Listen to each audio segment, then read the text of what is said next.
6টা বছৰ সম্পূৰ্ণ হ'ল। এই বছৰটো অসমত নিৰ্বাচনৰ বছৰ হ'ব।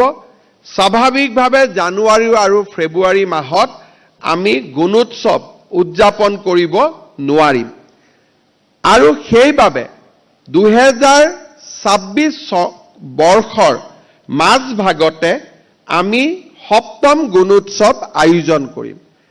যিহেতু প্ৰত্যেক বছৰে আমি এবছৰ সময় পাওঁ, এইবাৰ আমি 18 মাহ সময় পাম আৰু তাৰ কাৰণে গুণোৎসৱক আমি নতুনকৈ কেনেকৈ সজাই পৰাই তুলিব পাৰোঁ।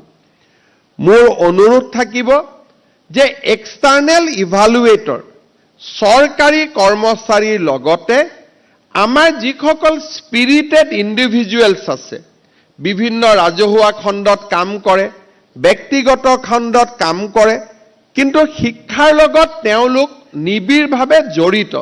মই ভাবোঁ যে এক্সটাৰ্নেল ইভালুৱেটৰ অকল চৰকাৰী কৰ্মচাৰীকে সন্নিৱিষ্ট কৰি নাৰাখি 20% ইভালুৱেটৰ আমি সমাজৰ পৰা অনাৰ ব্যৱস্থাও আৰম্ভ কৰিব লাগে, যাতে এই আন্দোলন এক চৰকাৰী আন্দোলনত নাথাকি এই আন্দোলনে যাতে সমগ্ৰ ৰাজ্যখনৰ প্ৰতিজন ব্যক্তিকে সামৰি ল'ব পাৰে। 20% আমি যেতিয়া চৰকাৰৰ বাহিৰৰ পৰা ইভালুৱেটৰ আনিম, আমি কৰা যিকোনো মূল্যাংকনক প্ৰত্যায়িত কৰিব। It will be a added certification যে গুণোৎসৱ খালি এটা চৰকাৰী ব্যৱস্থাই নহয়, এক ৰাজহুৱা আন্দোলন বা it is a movement by the people of Assam, not by the government of Assam.